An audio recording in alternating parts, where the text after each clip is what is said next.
KYD 구독자 여러분 안녕하십니까? 이슈 터미네이터 진행을 맡은 산업부 김아영 기자입니다. 최근에 유통시장의 판도가 급변하고 있습니다. 숏폼 콘텐츠, 그러니까 1분 미만의 짧은 영상이 변화의 중심에 있는데요. 이제는 콘텐츠를 단순히 보고 즐기는 수단을 넘어서 이 콘텐츠를 보면서 상품도 구매까지 할 수 있는 숏폼 커머스라는 신개념 유통 트렌드로 진화하고 있습니다. 국내는 물론 전 세계 시장에서 가장 주목받는 마케팅 수단이라고도 합니다. 오늘은 급성장하는 숏폼 커머스 시장의 현재와 미래를 심도 있게 들여다보는 그런 시간을 마련했습니다. 숏폼 커머스 분야를 이끌고 있는 두 분의 전문가들을 모셨습니다. 먼저 숏만연구소 윤승진 대표님, 그리고 샵라이브 김성진 한국사업개발본부장님 모셨습니다. 이 두 분과 함께 이슈 터미네이터 숏폼 콘텐츠 편 1부를 시작하도록 하겠습니다. 네, 먼저 본격적인 토론 순서에 앞서서 이 두 분의 회사가 어떤 곳인지 구독자 여러분들께서 궁금해하실 것 같아요. 간단한 자기소개 먼저 부탁드리겠습니다. 먼저 윤승진 대표님 소개 부탁드립니다. 네, 안녕하세요. 숏폼 커머스 시장을 개척하는 스타트업 숏만연구소를 이끌고 있는 윤승진 대표입니다. 숏만연구소는 숏폼 KOC라는 전략을 바탕으로 마이크로 인플루언서 군단과 함께 대기업 브랜드의 숏폼 커머스 시장을 개척하는 일을 주로 하고 있습니다. 네, 잘 들었습니다. 다음은 샵라이브 김성진 본부장님 소개 듣도록 하겠습니다. 소개 부탁드립니다. 안녕하세요. 샵라이브의 한국 사업을 총괄하고 있는 김성진 본부장입니다. 저희 샵라이브는 누구나 쉽게 비디오 커머스 솔루션을 사용할 수 있도록 기술을 제공하고 있고, 현재 무신사, 오늘의집, 골프존 이런 다양한 국내외 기업들의 저희 샵라이브 솔루션을 제공을 하고 있습니다. 단순히 그 소통을 넘어서서 실제 기업의 매출에 기여할 수 있는 여러 가지 다양한 비디오 커머스 기술을 제공하고 있습니다. 네, 잘 들었습니다. 네, 그럼 본격적인 질문 한번 드려보도록 하겠습니다. 최근에 숏폼 커머스 시장이 무섭게 성장을 하고 있습니다. 네. 윤 대표님, 그럼 네. 숏폼 커머스라는 분야가 국내에서 얼마나 성장을 했고 또 앞으로 전망은 어떻게 보시는지 좀 궁금합니다. 사실 숏폼 커머스는 해외 시장에서 먼저 활성화가 됐는데요. 최근에는 한국에서도 이제 숏폼과 커머스의 기능이 연동되기 시작하면서 유튜브 쇼츠, 그리고 네이버 클립, 그리고 틱톡과 같은 기업이 이제 커머스를 시도하고 있는 단계라고 보시면 될 것 같습니다. 네, 숏폼 커머스가 그럼 그 유통가의 새로운 주류가 되고 있다는 걸로 이해해도 될까요? 네, 그렇게 볼 수 있을 것 같습니다. 네, 그럼 김 본부장님께서는 좀 어떻게 생각하시는지도 궁금해요. 네, 저희는 현재 이제 라이브 커머스 시장을 좀 중심으로 숏폼을 좀 바라보고 있는데요. 현재 라이브 커머스 시장이 한 25조 정도 되고 있고, 점차적으로 이제 숏폼으로 진화하고 또 같이 시너지를 내면서 이 시장이 계속적으로 이제 급성장하고 있는 시장으로 저희도 보고 있고요. 특히나 이제 유저들이 숏폼에 많이 반응하고 또 실제 단순히 흥미나 재미를 넘어서서 이제 구매로도 이제 이어지고 있기 때문에 앞으로 계속적으로 성장할 거라고 보고 있습니다. 네, 그렇다면 이 숏폼 콘텐츠들이 이렇게까지 주목을 받는 이유가 뭐라고 생각하시는지도 좀 궁금하거든요. 윤 대표님은 이 숏폼이라는 분야가 새로운 마케팅 수단으로 떠오르게 된 배경이 뭐라고 보시나요? 일단 뭐 여러 가지 이유가 있을 것 같은데, 첫 번째로는 기존의 유통시장이 갖고 있던 어려움의 돌파구가 이제 숏폼 커머스 시장이 될 거라는 기대감 때문일 것 같은데요. 아시다시피 쿠팡이라는 기업이 우리나라 유통시장을 꽉 잡고 있죠. 그런데 여기에 대안이 무엇인가에 대한 고민을 브랜드사, 제조사들이 하고 있는데, 숏폼 커머스 시장은 어떻게 보면 컨텐츠와 커머스가 연동된, 그래서 매출이 일어나는 최초의 시장이기 때문에 많은 기업들이 여기에 기대감을 갖고 있는 것 같습니다. 그러니까 그게 첫 번째 이유일 것 같고요. 두 번째는 어떻게 보면은 이제 마케팅과 커머스가 결합된 최초의 시장이라는 게 되게 주목할 만하다고 생각하는데요. 예전에는 광고비를 많이 써서 유통에서 매출을 내게 하는 게 기존의 방법이었다면, 숏폼 커머스 시장은 컨텐츠를 잘 만들어서 타겟 고객을 잘 찾아가게 만들어서 매출을 내는, 그러니까 기존에 쓰던 광고비 위주의 시장과는 색다른 새로운 시장이라고 볼 수 있을 것 같습니다. 네, 그런 점에서 숏폼 커머스가 마케팅적으로도 그리고 판매적으로도 주목을 받고 있는 게 아닌가라는 생각이 듭니다. 네. 그럼 혹시 김 본부장님께서는 어떻게 생각하시는지도 궁금합니다. 네, 요즘 이제 현대인들이 바쁘다 보니까 많은 정보들을 내가 소화하고 그것들을 실제 어떤 생활 가운데 표출하고 하는 것들에 대해서 다 바쁜 것 같아요. 컨텐츠도 이제 짧아지기 시작을 하면서 예전에는 내가 어떤 컨텐츠를 읽고 해석하고 의사결정을 했다면 이제는 조금 더 짧고 임팩트 있는 더 능동적인 컨텐츠가 소비자 액션을 만들고 있거든요. 그런 측면에서 현재 시기와 사실 잘 맞물려 있다라고 보여지고요. 특히나 많은 이 숏폼들이 단순히 컨텐츠적인 요소의 측면에서 엔터테인먼트적인 요소들을 또 많이 가미해서 재미나 흥미 요소들도 많이 가져가고 있기 때문에 이런 것들의 조화가 계속 숏폼의 시장을 좀 더 이끌어가고 또 계속적인 성장을 만들지 않나 생각이 듭니다. 재미와 정보를 동시에 추구하는 트렌드가 반영됐다는 말씀이신 거죠? 네, 맞습니다. 네. 그렇다면 이 숏폼 커머스는 기존의 라이브 커머스나 전통적인 이커머스와 어떤 점에서 차별화 포인트가 있다고 보시는지도 좀 궁금합니다. 본부장님 어떻게 보시나요? 말 그대로 숏폼이라는 것 자체가 짧은 영상이잖아요. 결국 구조적으로 물리적으로 짧은 영상이다 보니까 그 안에 어떻게 함축적으로 잘 담아내느냐, 어떻게 하면 소비자의 이 짧은 시간 안에 흥미와 의사결정을 만드냐가 되게 중요한 것 같아요. 기존의 이커머스 시장, 전통적인 방식에 대해서는 상당히 긴 내용과 또 라이브 방송 한 번 하려면 스튜디오, 쇼호스트 여러 가지 제반 시설들이 필요했거든요. 그런데 이제 이런 것들이 더 이제 임팩트 있게 이제 줄어들면서 숏폼이 결국은 더 주목을 받고 있고요. 그런 측면에서 결국은 숏폼으로 계속 진화할 거라고 이제 예상하고 있습니다. 네, 콘텐츠의 접근성과 확산성에서 좀 가장 큰 차이가 있다는 점을 강조해 주셨습니다. 숏폼 커머스 이용자들이 소비 패턴에서도 좀 흥미로운 변화가 감지되고 있다고 하는데요. 윤 대표님께서 보시기에 국내 소비자들의 이용 패턴 중에 가장 두드러진 특징이 뭐라고 보시나요? 숏폼 커머스 시장을 이제 발견형 쇼핑이라고 하기도 하고 인터레스트 커머스라고 부르기도 합니다. 숏폼을 소비하는, 그러니까 숏폼을 통해서 물건을 사는 소비자들은 내가 목적형 무언가를 사야지라는 생각을 가지고 뭐 앱을 키고 찾고 검색하고 비교해서 구매를 하는 게 아니라 숏폼을 보던 와중에 숏폼의 알고리즘이 추천하는 컨텐츠를 보고 어떻게 보면 약간은 충동적으로 이거 사볼까라는 생각이 들어서 이제 구매로 이어지는 방식이에요. 그러다 보니까 어떻게 보면 기존의 이커머스가 소비자들한테 물건을 파던 방식과는 전혀 다른 좀 새로운 시장의 탄생을 의미하기도 하고요. 그러다 보니까 브랜드 입장에서는 이 숏폼 컨텐츠를 어떻게 만들어서 타겟 고객에게 노출시키느냐가 중요해지는 그런 시기인 것 같습니다. 그런 점에서 어떻게 보면 새로운 시대를 준비하는, 새로운 유통의 방식을 준비하는 그런 시장일 것 같고, 소비자 입장에서도 이제 구매를 하는 새로운 패턴이 생긴 거죠. 그런 점이 좀 흥미로운 것 같습니다. 네, 잘 들었습니다.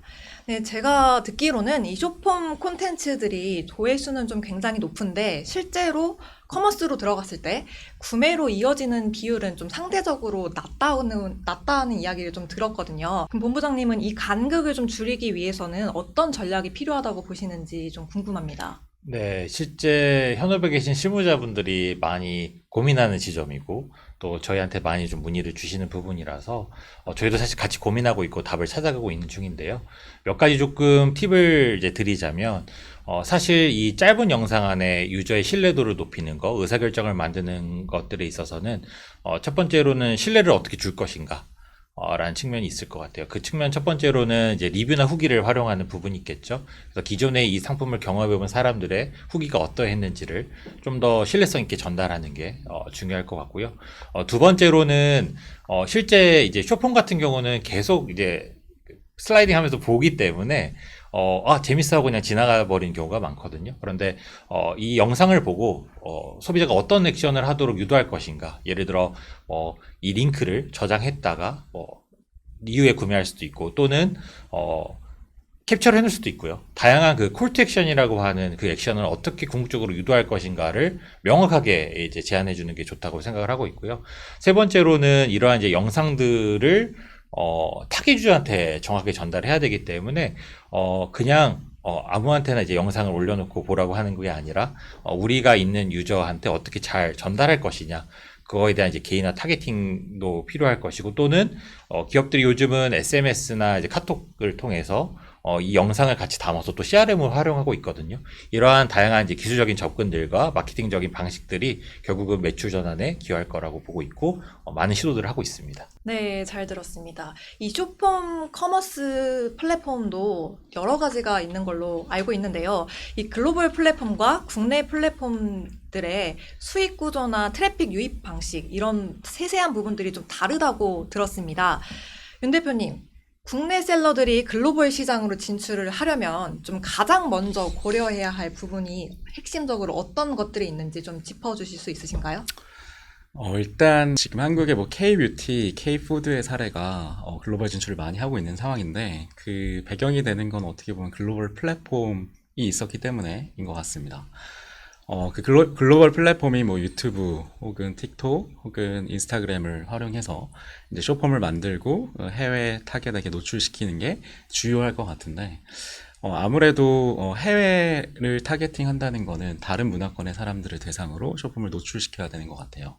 네, 그런 점에서 사실 이렇게 쇼폼의 노출은 굉장히 랜덤하게 보이지만 사실은 그 뒤에는 알고리즘적인 요소에 의해서 타깃 고객을 찾아가게 만드는 그런 방법들이 있습니다. 그래서 우리가 쇼폼을 접근하고 이해할 때 쇼폼의 그 알고리즘의 노출 알고리즘의 원리를 이해하고 어떻게 하면 내 타깃 고객에게 우리를 노출시킬 수 있을 것인가를 고민하는 게 실질적인 방법일 것 같고요. 그리고 또 컨텐츠를 만드는 방식도 너무 다양해서 어떻게 보면은 뭐 스토리텔링을 통한 접근을 하든 아니면 뭐 무성애, 그러니까 말을 하지 않고 이제 행동과 액션으로 제품을 소구하는 등등의 방법이 있는데 아무래도 글로벌 시장을 타겟팅 한다면 뭐 예를 들면 전략에 따라 다르겠지만 말을 하지 않고 어떻게 보면 무성으로 뭐 언어가 통하지 않아도 모두가 이해할 수 있는 방식으로 컨텐츠를 짜는 방법도 하나의 방법일 것 같아요. 그래서 사실 접근 방법이 너무 다양하고 많아서 이제 기업의 산업과 제품 특성에 따라 다를 것 같은데 자기에 맞는 성공 사례를 찾고 그 방향으로 접근을 하는 게 필요할 것 같습니다. 네, 같은 질문 그렇다면 이번에는 김성진 본부장님께 드려보겠습니다. 어떻게 생각하시나요? 네. 윤 대표님께서 정말 좋은 말씀 해주셨는데, 저는 그와 이제 보완적인 내용으로, 먼저 내가 판매하는 프로덕트, 상품과 내 브랜드를 잘 아는 게 먼저 좀 선행되어야 될 거라고 보여져요. 왜냐면 결국은 내가 갖고 있는 이 상품과 브랜드가 글로벌에 전달이 될 때, 말씀해 주셨던 것처럼 각 국가별 또 유저별 이 소비 행태들이 사실 다 다를 수 있거든요. 근데 내가 궁극적으로 갖고 있는 프로덕트가 어떻게 전달될지에 대한 이해가 먼저 선행이 돼야지 또 각 시장마다 접근할 수 있는 전략이 세워질 거라고 보여지고요. 특히나 이제 그런 경우들 있죠. 가끔 내가 의도치 않았는데 뭐 매출이 발생한다거나 유저의 트래픽이 발생한다거나 이러한 이제 의도치 않은 여러 가지 액션들이 이제 글로벌 시장에서 일어나게 되는데 거기에 대한 그 구조적인 그 흐름들이나 안에 숨어져 있는 그 유저들의 행동을 조금 분석할 필요가 있지 않나. 그래서 여러 가지 이제 툴들을 좀 잘 사용하면서 실제 이번에 매출에 기여하거나 아니면 트래픽에 기여했던 요인들이 무엇인가 이런 것들을 좀 잘 분석해 보면서 나와 내 주변 상황들에 대한 여러 가지 플랫폼에 대한 이해도를 높이는 게 결국은 글로벌에서 성공할 수 있는 기반이 되지 않을까 그렇게 생각됩니다. 네, 셀러 본인과 플랫폼에 대한 이해도를 높여야 한다는 말씀 해주셨습니다. 네, 다음 질문 한번 여쭤보도록 하겠습니다. 최근에 이 AI, 인공지능이라는 기술이 전 산업군에서 완전 이슈입니다. 이 쇼폼 커머스 분야에서도 AI와 데이터 분석 기술이 적극적으로 이루어지는 걸로 알고 있는데요. 본부장님, 그 샵라이브에서도 AI를 좀 활용해서 서비스를 고도화하고 있는 걸로 전해 들었는데 네. 좀 어떤 기술을 적용하고 있는지 자세하게 말씀해 주실 수 있나요? 저희가 크게 이제 AI 기술은 두 가지를 크게 이제 활용을 하고 있는데 첫 번째로 이제 편집에 대한 기술이 있을 것 같고요. 두 번째로 이제 생성에 대한 기술입니다. 첫 번째 편집은 이제 저희가 라이브 어떤 영상이 끝났을 때 사실 그 영상 다 보지 않거든요. 사람들이 각각의 원하는 요소와 지점들을 자동으로 이제 AI 클립 형태로 하이라이팅 해주는 이제 기능이 있어서 현재 뭐 GS 홈쇼핑이나 몇몇 이제 많은 기업들이 이 기술을 활용해서 라이브 커머스에 대한 긴 영상을 짧게 만들어준 데 활용을 하고 있고 실제로 이렇게 만들어진 영상을 CRM이라든지 여러 가지 마케팅 도구로 활용을 하고 있습니다. 그래서 제 시청률을 뭐 230% 정도 높이고 또 구매 전환율도 130% 높인 그런 사례들이 계속적으로 일어나고 있고요. 두 번째로 이제 생성에 대한 기술인데 사실 쇼폼을 만들기 위한 다양한 이제 기획부터 제작, 뭐 편집 여러 가지 사실 리소스들이 들어가게 되잖아요. 이제 그러한 부분들을 좀 더 누구나 쉽게 접근할 수 없을까라는 측면에서 이제 상품의 상세 페이지나 또는 기본적으로 내가 갖고 있는 사진들 또는 영상 소스들을 가지고 그 쇼폼을 만들 수 있는 이제 기술을 개발해서 현재 테스트를 하고 있고 실제로 그 이미지 투 이제 비디오나 URL 투 비디오의 그 AI 기술들을 가지고 조금 더 쇼폼을 좀 더 대중화할 수 있는 그런 기술들의 기반을 저희 샵라이브는 이제 시도를 하고 있습니다. 그럼 그 시도가 좀 어떤 성과로 이뤄진 사례도 있나요? 실제로 그 아까 말씀드렸던 편집 기술 같은 경우는 일반 기업 같은 경우는 예전에는 다 사람이 붙어서 어떤 지점이 매력 있는지 어떤 개인의 의사결정에 의해서 편집을 하고 밤새서 또 편집하고 자막하시죠. 근데 이제는 그럴 필요가 없이 이제 AI가 하고 있기 때문에 거의 뭐 회사에 두세 명의 편집 그 인건을 줄여주는 그런 효과도 있었고 아까 말씀드렸던 것처럼 제 방문율 또 제 시청률 구매 전환율을 100에서 300% 사이로 이제 증대시킨 기록들이 있기 때문에 그런 부분에 대해서 기업들이 최근에 적극적으로 활용을 하고 있고요. 그리고 생성 기술은 이렇게 이제 이미지나 영상들을 가지고 또 다른 영상들을 만들어내는 것들은 사실 아직 시장에서는 되게 초기라고 보여집니다. 그런데 계속 이러한 AI 기술이 나오고 있고 아마 최근에도 이 유튜브나 인스타그램 보면 AI로 이제 모델들이 쇼폼 하는 것들을 보셨을 거예요. 아마 그런 것들이 더 대중화될 거기 때문에 이러한 기술의 고도화는 앞으로 계속될 거라고 기대하셔도 좋을 것 같습니다. 네, AI가 쇼폼 커머스 환경을 바꾸는데 큰 역할을 하고 있다는 말씀 주셨습니다. 네, 그렇다면 윤승진 대표님께 질문 드리겠습니다. 앞으로 이 국내 쇼폼 커머스 시장에서 AI 기반 추천이나 자동 편집, 실시간 분석 이런 기술들이 더 확산될 걸로 예상이 되는데요. 그렇다면 이러한 기술 활용이 업계 전반의 경쟁 구도에 과연 어떤 변화를 가져올 거라고 생각을 하십니까? 저희는 이제 쇼폼만 연구한다고 해서 쇼만 연구소인데요. 사실 쇼폼은 제가 봤을 땐 정답이 있는 게임이다라고 생각을 합니다. 정답이 있고 쇼폼을 띄우는 문법이 있기 때문에 사실 AI의 역할이 점점 더 커질 것이고요. 그러니까 오히려 사람보다 더 어떻게 보면 띄우거나 타겟 고객을 찾아가는데 더 유리한 환경이 조성될 거라고 보거든요. 그런 점에서 사실 쇼폼 커머스를 타겟팅하는 사람은 AI를 활용하는 건 필수라고 생각을 하고요.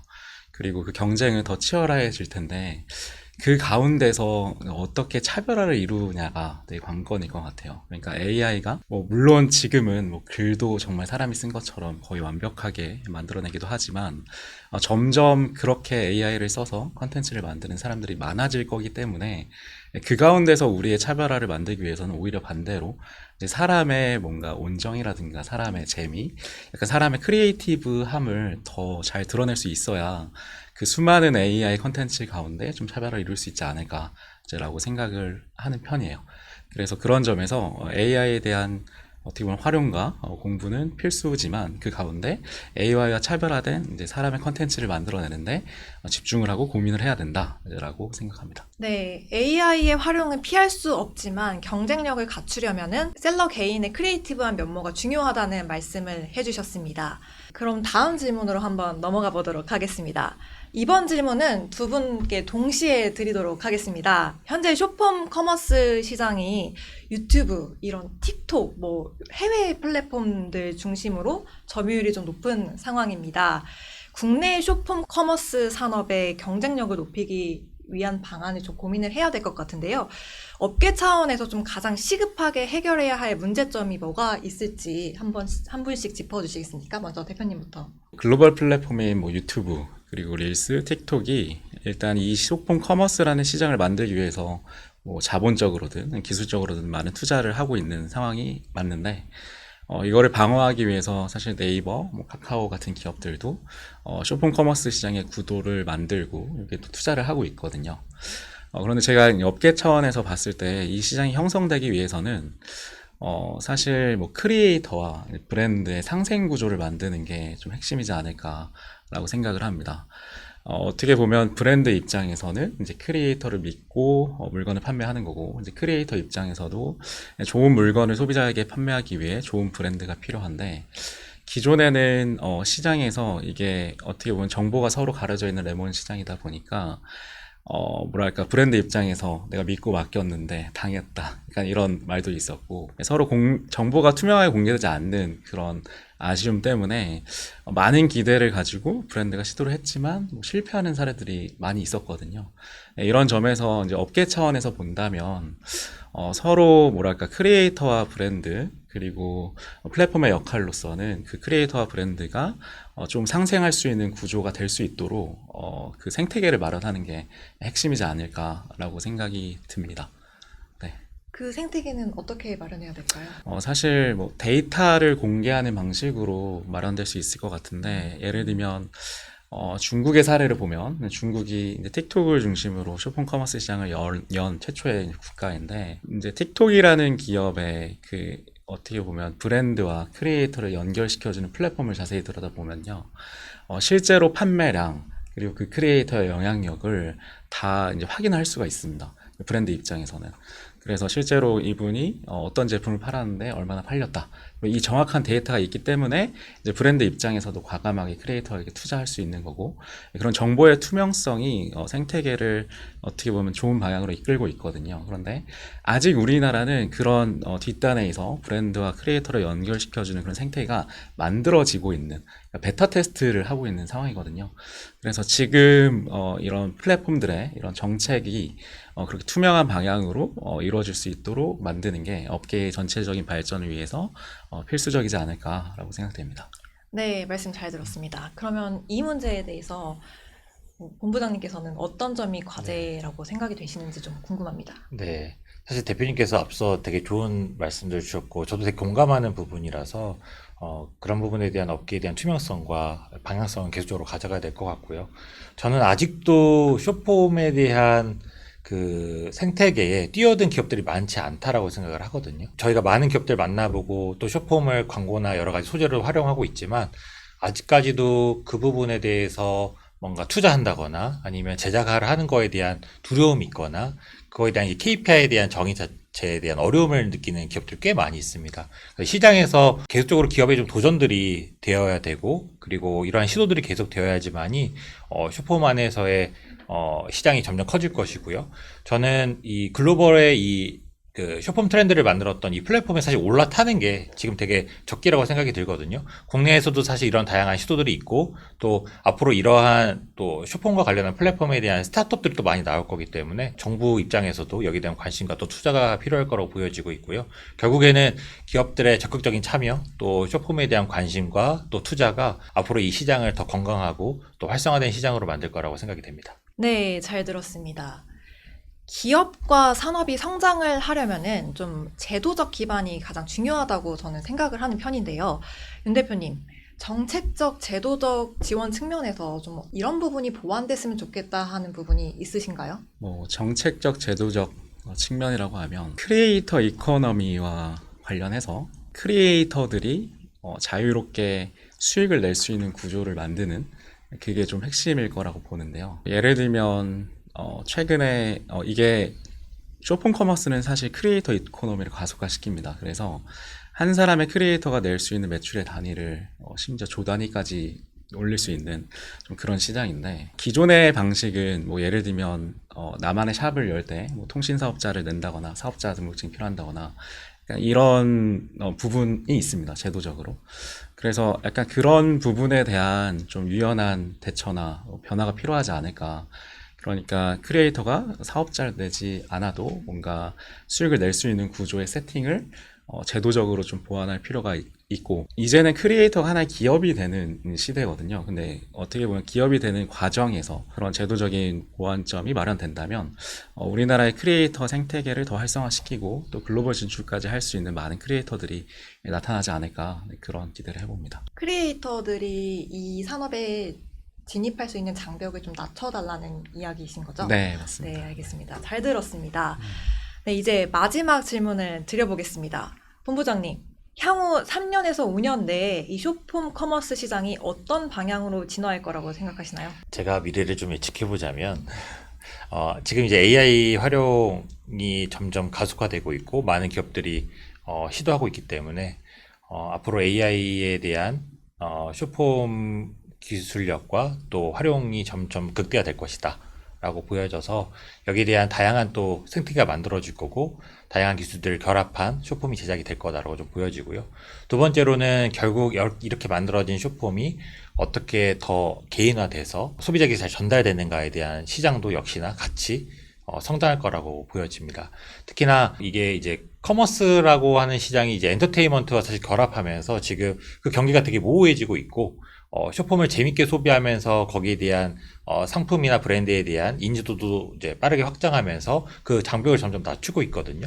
이제 이런 것들이 점점 가속화되다 보니까 당연히 이제 기업들도 많이 또 이 부분에 투자할 거라고 기대가 되고요. 결국에는 이 빠르게 성장하는 숏폼 시장 안에서 누가 먼저 시도하고 주도권을 갖느냐, 결국 앞으로 그 시장의 싸움이 되지 않을까 싶어서 저희도 재밌게 바라보고 있습니다. 네, 그럼 같은 질문 이번에는 대표님께 드려보도록 하겠습니다. 3년에서 5년 내에 이 시장이 어떻게 변화할 거라고 예측하십니까? 숏폼 커머스 시장이 반드시 올 시장이라고 생각합니다. 그런 환경적인 이유도 있고 어쩔 수밖에 없는 이유가 있는데 사실 아직까지 뭐 우리나라에서 숏폼 커머스라는 유통시장이 개화됐다라고 말하기에는 좀 이른 것 같아요.